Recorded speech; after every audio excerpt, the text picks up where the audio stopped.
Informativo WAP, el lugar de las noticias universitarias, docencia, investigación, cultura, deportes. Informativo WAP, producción general de WAP.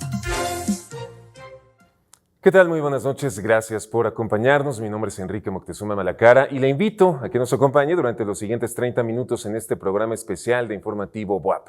Y antes de entrar de lleno con la información, los invitamos para que nos sigan a través de las diferentes plataformas, @TVWAP en todas las redes sociales, canal 18.1 en TV abierta y 118 de Megacable. Comenzamos.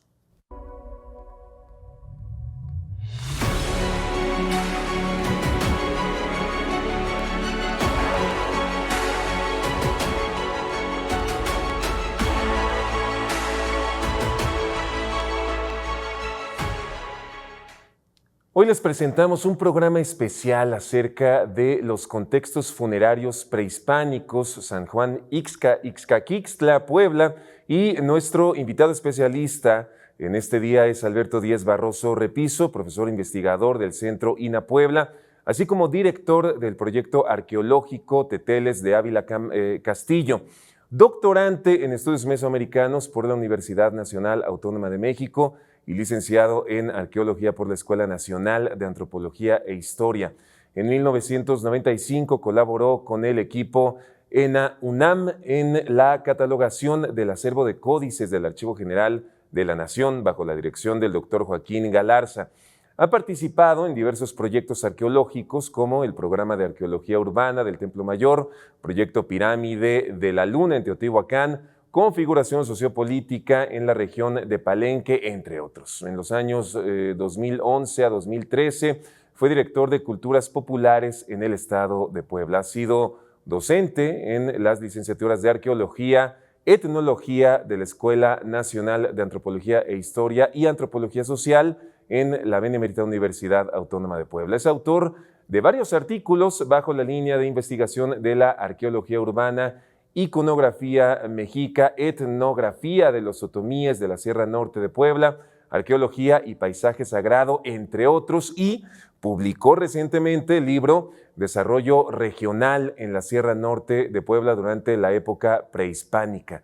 Actualmente es el encargado de la Ceramoteca Eduardo Noguera Ausa, perteneciente al Centro INA Puebla, titular del Proyecto Integral de Protección Arqueológica de Ixcaquixtla y responsable del rescate arqueológico de la tumba 3 de Ixcaquixtla. Bienvenido, doctor. Gracias por acompañarnos en este programa especial. Muchas gracias, Enrique. Muy buenas tardes. Un saludo a todo tu público, a todo tu auditorio. Y pues aquí estamos muy contentos de participar. Muy bien, muchísimas gracias. Vamos a ver una cápsula antes de iniciar con la entrevista y arrancamos. Muy bien. Los rituales funerarios en las culturas prehispánicas eran complejos y variados. No todas las civilizaciones seguían las mismas prácticas. Mientras algunas depositaban a los difuntos en tumbas profundas acompañados de ofrendas, otras los incineraban o colocaban en urnas. Estos rituales reflejaban su cosmovisión sobre la vida y la muerte, así como el estatus social de los fallecidos. En San Juan Ixcaquixtla, Puebla, el rescate de la tumba 3 ha revelado datos fascinantes sobre la cultura popoloca o enguiva, que habitó esta región. Este descubrimiento ha permitido entender la importancia del paisaje sagrado indígena y los símbolos asociados con el más allá en la comunidad. Además, los hallazgos recientes han sido preservados gracias al Proyecto Integral de Protección Arqueológica de Ixcaquixtla. El trabajo arqueológico en la zona está liderado por Alberto Díez Barroso Repiso, investigador del Instituto Nacional de Antropología e Historia en Puebla y director del proyecto Teteles de Ávila Castillo, con una destacada trayectoria que incluye colaboraciones en el Templo Mayor, Teotihuacán y Palenque. Díez Barroso también ha trabajado en la integración de las primeras ventanas arqueológicas virtuales del país, acercando al público estos tesoros históricos. Este tipo de proyectos no solo nos permite conocer más sobre nuestros antepasados, sino que también refuerza la importancia de conservar el patrimonio cultural. Doctor, muchísimas gracias nuevamente, bienvenido. Vamos a platicar, son días de muertos y hay un gran interés, me parece, un creciente interés en comprender cómo se llevaban a cabo los funerales, los entierros en las culturas prehispánicas, lo que de una manera más académica ustedes llaman los contextos funerarios prehispánicos, que pues me parece se refieren a los funerales, los entierros. ¿Cómo eran, doctor, en las culturas prehispánicas en general, que entiendo que, bueno, abarca una temporalidad tremenda, pero cómo eran estos contextos funerarios, estos entierros, estos funerales en las culturas prehispánicas? Bueno, Enrique, mira, en el México prehispánico era muy común concebir la muerte de una forma distinta a la que nosotros la concebimos hoy en día. Antiguamente no existían los panteones, tal como nosotros los conocemos al día de hoy. Había toda una idiosincrasia con respecto a la muerte, con respecto a la trascendencia más bien de esta vida, ¿no? En el plano de los muertos, ¿no? La cosmovisión tiene que ver con un inframundo, ¿no? Al cual pues, el ser humano común y corriente pues, tenía que transcurrir diferentes pruebas, diferentes etapas, ¿no? de su descomposición, ¿no? O de su trascendencia en el reino de los muertos o en el mundo de los muertos, ¿no? Los famosos 9 inframundos de los cuales se habla, ¿no? Pero también existen distintos espacios, ¿no? en donde el ser humano, de acuerdo a sus actividades, de acuerdo a sus ocupaciones o a sus triunfos, ¿no? En determinados aspectos de la vida, podía trascender, ¿no? Está la Casa del Sol, ¿no? Donde iban los guerreros, ¿no? El gran lugar de origen, ¿no? En el cual los niños, los neonatos que morían, pues iban de regreso a ese espacio. Está el famoso Tlalocan también, ¿no? Otro lugar en donde, pues, una especie de paraíso, donde morían, donde iban quienes morían ahogados, por ejemplo, o con algunas enfermedades atribuidas al dios Tlaloc, al dios de las lluvias, ¿no? Entonces, depende mucho ese contexto en el cual morían, y pues el enterramiento como tal era pues toda una tradición cultural muy compleja, ¿sí? En la cual, pues, repito, no existían panteones, y lo más común era depositar a los individuos comunes en las mismas casas, ¿no? Esto era, digamos, a ver, primero, este concepto del inframundo, digamos que la gran mayoría o todas las culturas prehispánicas lo tenían. En su mayoría, la mayoría sí. Sí lo tenían así, ¿no? Los mayas, dentro de su concepción, pues concebían el Xibalbá, ¿no? También un lugar de misterio, ¿no? Un lugar relacionado con el inframundo, ¿no? Los nahuas pues concebían el Mictlán. Exacto, ¿no? Que ahora, perdón que lo interrumpa, hay muchas festividades que se realizan en estos días relacionadas con el Mictlán, ¿no? Y de estas etapas, la iguana, el río, ¿no? Para llegar. Y entonces había diferentes concepciones de esto, doctor, y me imagino que estos funerales o estos contextos funerarios variaban de acuerdo también a cómo había fallecido la persona o a las etapas que tendría que pasar de acuerdo a las creencias de cada cultura prehispánica. ¿Qué era lo que hacía que fueran de alguna manera diferentes estos contextos? ¿O eran todos muy parecidos, doctor? Hay semejanzas en algunos casos, ¿no? Hemos trabajado, por ejemplo, en diferentes espacios, ¿no? De Mesoamérica. Por ejemplo, aquí en Puebla, en Huejotzingo, hace algunos años trabajé en una unidad habitacional, ¿no? En las unidades habitacionales o en las unidades domésticas es donde más vamos a encontrar contextos funerarios asociados con cultos muy particulares, ¿no? Que a esto se le llama cultos domésticos relacionados con rituales a los ancestros. Es muy importante tener en claro que las tradiciones mortuorias antiguas en Mesoamérica están muy vinculadas con los ancestros, ¿no? Entonces, de acuerdo a la jerarquía, ¿no? de ese ancestro es que se le sacralizaba de alguna manera, ¿no? Y entonces se colocaban en diferentes espacios de las unidades domésticas. Para empezar, el concepto de unidad doméstica es muy diferente a lo que concebimos nosotros en nuestra cultura, ¿no?, contemporánea. La unidad doméstica era un espacio en el cual también había actividades económicas muy importantes, ¿no? Okay. Y se asociaban con la gran estructura social, ¿no?, que vendría siendo pues la ciudad o los centros de poder, ¿no? Entonces, la unidad doméstica eran espacios de desarrollo económico, de rituales particulares, de espacios de producción también, ¿no? Y generalmente estaban habitadas por gremios, ¿no? Entonces, digamos que el antepasado más importante estaba de alguna manera sacralizado, ¿no?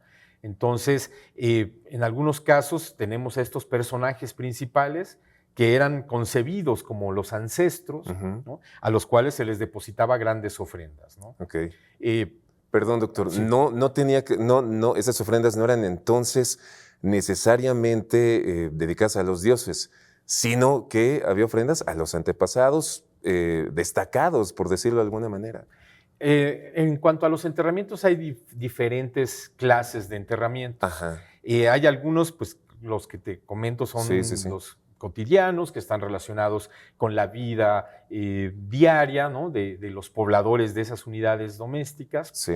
que tienen que ver con ancestros, que tienen que ver con gremios, etcétera, ¿no? Es, digamos, la vida cotidiana. Sí. Pero también hay enterramientos dentro de toda Mesoamérica que están relacionados con las construcciones, con el inicio de una construcción importante en un recinto ceremonial, ¿no? Okay. El caso de Teotihuacán es muy ejemplificador en este sentido, porque hay, digamos, enterramientos colectivos, ¿no?, asociados con pues la etapa constructiva de una gran pirámide, de un gran basamento, ¿no? El templo de Quetzalcóatl es un ejemplo de ellos, ¿no? Y en este caso, ¿cuál era el motivo? Generalmente es la sacralización del espacio, Ok. ajá, mediante algunas veces sacrificios, ¿no? Ok. Generalmente son grandes guerreros, ¿no?, que se encuentran ahí, digamos que ofrendados. O sea, muchas veces los enterramientos humanos también eran ofrendas, Ok. ¿no? Entonces eso es algo muy importante. También tenemos de cierre de etapas constructivas, ¿no?, donde pues al momento de culminar una obra, una construcción, que anualmente, bueno, en determinados periodos de tiempo eran renovadas, eran ampliadas estas construcciones piramidales, ¿no?, como la pirámide del Sol, la de Cholula, etcétera, ¿no? Todas estas grandes pirámides que concebimos tienen etapas constructivas. Entonces, cada etapa constructiva pues es sacralizada al inicio y al final, ¿no? Entonces, durante esos lapsos, ¿no?, de sacralización, también se ofrendan enterramientos, o sea, individuos, ¿no?, algunos de ellos sacrificados, ¿no?, in situ, y bueno, tienen el objetivo de sacralizar, ¿sí? Son ofrendas, digamos, de dedicación a las construcciones de recintos ceremoniales o de recintos sagrados. Y también existen algunos personajes, ¿no?, algunos individuos que son ofrendados a algunos dioses, ¿no?, como nos mencionan generalmente las fuentes históricas, ¿no?, del siglo XVI. Ok, entonces la unidad doméstica, las construcciones y a las deidades, digamos. Entonces, ¿no? eso ya nos da un panorama Ajá. precisamente muy amplio de lo que es la concepción de la muerte, ¿no?, en el individuo mesoamericano. Diferentes formas de enterramiento, ¿no? La muerte también como un elemento sagrado, ¿no?, de ofrenda, ¿no?, a los espacios sagrados, ¿no?, y también a los dioses. Entonces había grandes semejanzas. ¿Se identifican algunas diferencias muy puntuales entre algunas culturas prehispánicas, doctor? Digamos, entre diferentes pueblos. ¿Hay diferencias que uno puede identificar así con claridad? Sí, claro, totalmente. Por regiones, ¿no?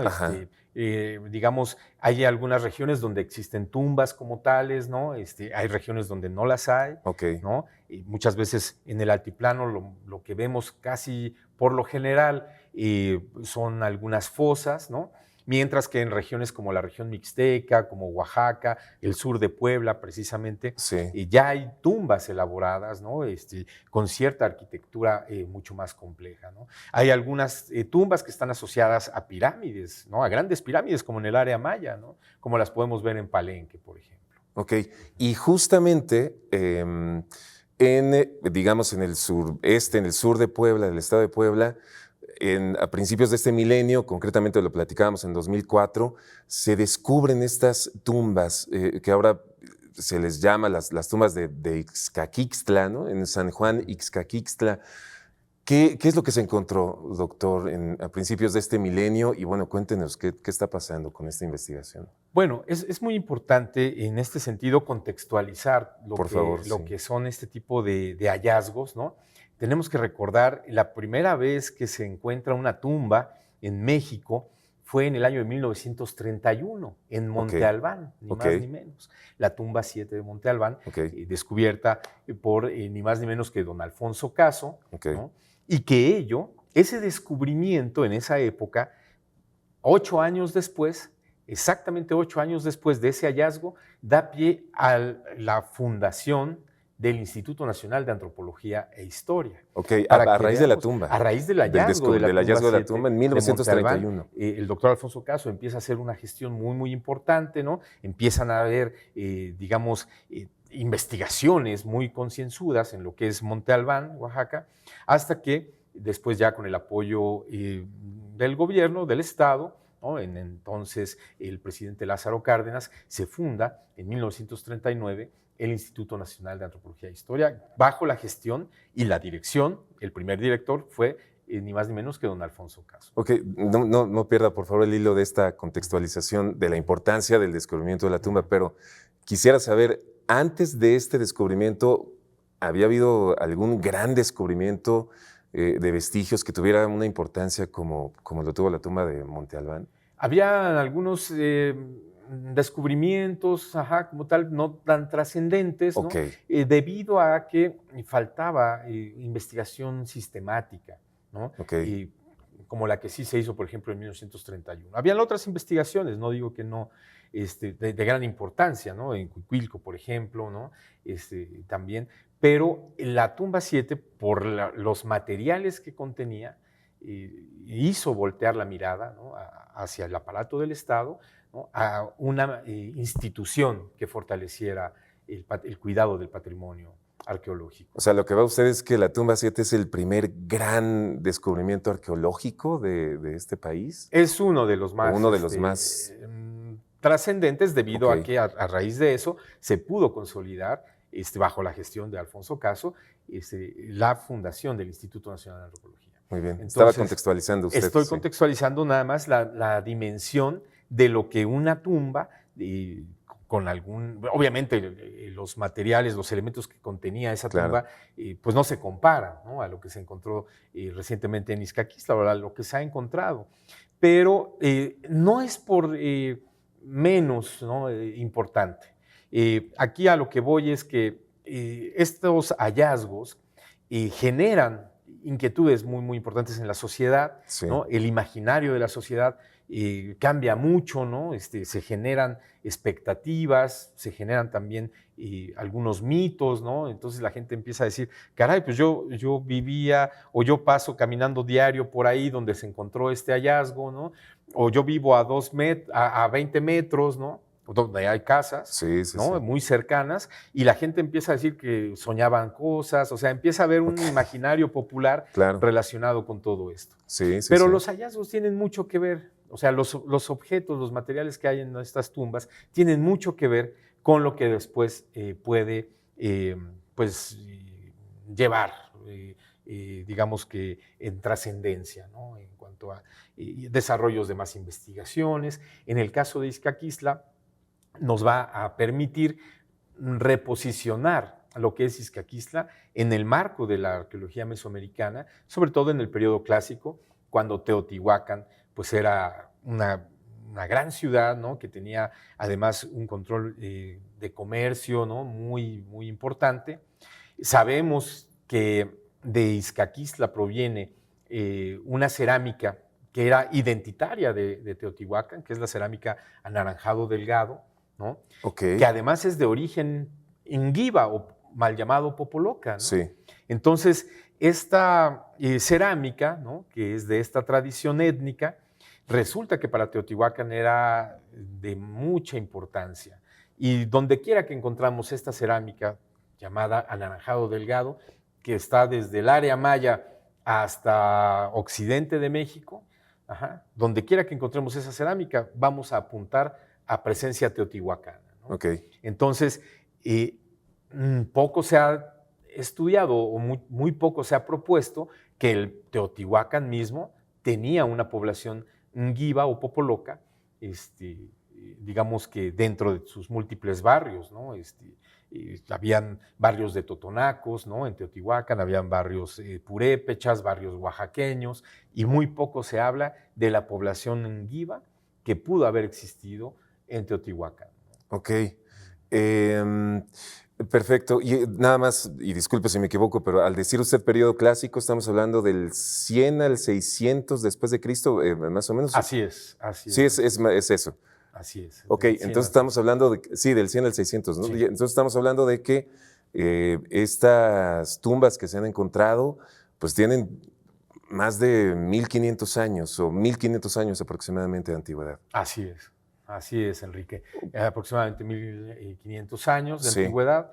Los materiales son muy abundantes, los enterramientos son muy abundantes, ¿no? Sí. Estamos hablando de más de 25 individuos, ¿no? Que están dentro de esa tumba. Perdón, es una tumba con 25 individuos en una tumba. En una tumba. Ok. En el reciente hallazgo de la tumba 3, ¿no? La tumba 3, ok. Que es una tumba que se encontró, digamos que a orillas de una calle, ¿no? De manera fortuita, por el ayuntamiento de Izcaquistla, ¿no? En ese momento, pues dieron parte al instituto, ¿no? Para que pudiéramos intervenir y recuperar ese contexto de manera pronta y expedita. Y eso permitió realizar la primera investigación sistemática de un tipo de tumba ahí en Izcaquistla, ¿no? De esas características. Dígame. La tumba 1 incluso también se descubrió de manera fortuita, pero no se pudo documentar desde un inicio, ¿no? Digamos que la recuperación de los objetos, de los materiales, ¿no?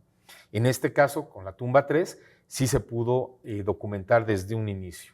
Cada paso, la deposición de cada una de las capas que contenían, ¿no? Entre enterramientos y ofrendas, a nosotros los arqueólogos nos permite interpretar el ritual que se hizo durante la inhumación de esos individuos, ¿no? Ok.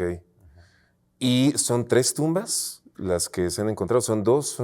¿Cuántas tumbas son hasta este momento, digamos, del 2004 a la fecha? Sí, en Izcaquistla en el 2004 se encontró la tumba 1, ¿no? Sí. Que tiene unas pinturas increíbles. Enrique, realmente es mural. Es pintura mural, ¿no? Donde se pueden observar una procesión de guerreros, okay, ¿no? Que están ofreciendo sus yelmos, ¿no? Una especie de tocados. Guerreros, ¿no? En Ngiva. Guerreros, pues posiblemente en Ngiva, okay, pero estos guerreros los encontramos en algunos otros códices, ¿no? La matrícula de tributos tiene algunos guerreros, ¿no? Okay. Aunque ya es un documento del siglo XVI, ¿no? Pero vienen trajes de guerreros muy similares a los que podemos encontrar ahí, ¿no? Está el guerrero águila, está algunos guerreros ocelot, ¿no? También hay un guerrero miquistli, ¿no? Que tiene un cráneo humano, hace referencia con la muerte, ¿no? Pero tiene un penacho, ¿no? Entonces, hay diferentes guerreros que los podemos ver también en la matrícula de tributos, están ahí representados, ¿no? Entonces, pues eso ya nos indica una especie de procesión de estos guerreros que están ofrendándole a un personaje principal, ¿no? Que seguramente es el de las exequias de ese personaje que está enterrado ahí, ¿no? Ok, entonces son 3 tumbas. Son 3 tumbas hasta el momento, la tumba 1, ¿no? Que es la que tiene estas pinturas, la tumba 2, que es una tumba que se encontró también de manera fortuita, ¿no? Atrás del mercado de Izcaquistla, es una cámara muy sencilla, pero tenía una ofrenda también muy importante, ¿no? Con piezas cerámicas, algunas osamentas. Y bueno, la tumba 3, ¿no? Que es la más reciente que se ha descubierto y es a la que me refiero, que es la única que hemos podido estudiar de manera sistemática desde un inicio. Ok. Doctor, y bueno, ¿qué tanto se sabe de la cultura Ngiva, o dice usted mal llamada Popoloca, a partir de las tumbas, o qué tanto se sabe en general de los Ngivas? Pues realmente, y para desgracia, ¿no? La cultura Ngiva es una de las más olvidadas. Hay que recordar que, según la UNESCO, desde hace 10 años, la lengua Ngiva es una de las lenguas en Puebla, en el estado de Puebla. Después de la lengua tepehua, la lengua Ngiva es una de las lenguas de alto riesgo, que está en más alto riesgo de desaparecer. Ya hay muy pocos hablantes de esta lengua en el territorio nacional. Generalmente es en la región de Tehuacán, Puebla, ¿no? Izcaquistla, San Felipe Otlaltepec, o sea, en lo que es la Mixteca Baja Poblana, donde se concentra la población de estos hablantes de Ngiva o Popoloca, ¿no? Entonces, es una etnia, una cultura muy poco estudiada, ¿sí? Que es muy importante porque aparecen referencias a ellos en muchos códices, ¿no? En algunos documentos del siglo XVI, como es la historia tolteca chichimeca, ¿no? Donde ya hace referencia a estos grupos, ¿no? Repito, o sea, hay una presencia de hablantes de Ngiva en el siglo XVI en San Juan Teotihuacán. Eso lo mencionan las relaciones geográficas del siglo XVI, ¿no? En la partida de San Juan Teotihuacán. Entonces, sí era una población para la época prehispánica muy abundante, una población numerosa, ¿no? Pero desgraciadamente al día de hoy esa lengua se está perdiendo, ¿no? Está en alto riesgo según la UNESCO. Ok. Doctor, y entiendo que esta primera tumba, la tumba 1, digamos, tiene una forma de ser vista de manera virtual que es algo innovador, digamos, en este país. Cuéntenos un poco, por favor, de este tema. Claro que sí. Cuando nosotros nos enfrentamos a pues un descubrimiento, ¿no? de esta magnitud, sí. Ya sea una tumba, ¿no? En este caso fue la tumba 3 en concreto, ¿no? La que nos permitió, digamos, implementar estrategias de conservación. Había una inquietud de parte de la sociedad, ¿no? De que querían ellos pues, tener una ventana arqueológica de alguna manera, o sea, ellos querían ver su patrimonio, o sea, claro. Ahí, claro. Y no que quede cubierto por una calle, ¿no? Sí, claro. Entonces ideamos una metodología, ¿no? Donde, pues gracias a la fotogrametría, que son tecnologías muy modernas, muy actualizadas, de registro arqueológico, pudimos hacer una visita virtual en tercera dimensión, ¿no? Donde el visitante con un teléfono celular, con una tablet, ¿no? O con una computadora incluso puede acceder, ¿no? a esta ventana arqueológica. Y es la mejor estrategia de conservación porque el bien arqueológico o sea, después de haberlo descubierto, haber hecho un registro cuidadoso, y lo consolidamos, lo volvemos a cubrir, ¿no? Y con observación, con supervisión del instituto, ¿no? Con todos los parámetros de la conservación arqueológica, claro. ¿no? A nivel nacional, pero también internacional, ¿no? Cubrimos el bien arqueológico y implementamos estas ventanas virtuales, ¿no? Entonces, el bien sigue ahí oculto, protegido, y el visitante puede acceder al hallazgo como si fuera ayer, ¿no? Entonces, esta ventana arqueológica funciona con una cédula y un código QR, sí. ¿no? Tú llegas con tu teléfono, puedes acceder a él, puedes visitarla, e hicimos lo mismo para mostrar también lo que es la tumba 1. Para que los pobladores de Izcaquistla, que son muy orgullosos de su patrimonio, pues puedan disfrutarlo, ¿no? Porque pues salió publicado en algunas revistas en el año 2004 cuando fue el hallazgo, pero muy pocas veces la gente ha tenido acceso a ese hallazgo, ¿no? Claro. A esa tumba, o sea, no es permisible Claro. la entrada al público, ¿no? Sí. De hecho, presenta ahorita una problemática seria de conservación. Estamos trabajando en el proyecto integral de Izcaquistla precisamente para propuestas más concretas de conservación, pero apuntamos y apostamos, Enrique, a lo que es digamos, la difusión del patrimonio arqueológico Sí. de manera virtual, ¿no? Protegiendo los bienes originales inmuebles, ¿no? Arqueológicos. Claro, ultimísima pregunta porque se nos acabó el programa, se me fue muy rápido, Claro, doctor. claro. Pero para esta visita virtual hay que ir al lugar. O No, incluso ya se tenemos puede hacer algunos, a distancia. Se puede hacer a distancia. No hay que llegar ahí al QR o algo, no se puede hacer a distancia. De preferencia sí, para que conozcan Claro. lo que es el lugar. Izcaquistla presenta una tradición en cuanto al Día de Muertos, ahora que estamos en estas fechas, Sí. precisamente muy rica. Entonces, yo sí recomiendo que visiten Izcaquistla, Ok. sí les recomiendo que vayan, que disfruten la tradición de Día de Muertos en el Panteón de Izcaquistla, que es un colorido impresionante, hermoso, ¿no? Y además que visiten la tumba 3, que está sobre la calle 8 Norte Ok. de Izcaquistla. Ahí van a ver las cédulas, ¿no?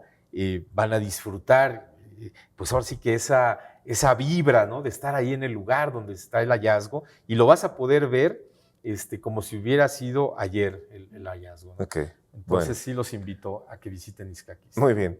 Doctor Alberto Díez Barroso Repiso, muchísimas gracias por esta entrevista. Ojalá tuviéramos más tiempo para seguir platicando. Sí, claro. Hay mucho que hablar al respecto. Muchísimas gracias por acompañarnos en Informativo WAP. Te agradezco a ti, Enrique, y pues un saludo a todo tu auditorio también. Y muchas gracias. Gracias a usted. Y es así como llegamos al final de esta emisión de Informativo WAP. El próximo lunes a las 8 de la noche le espera mi compañero José Carlos Bernal. Ya tiene usted la información ahora, a disfrutar el fin de semana. Buenas noches.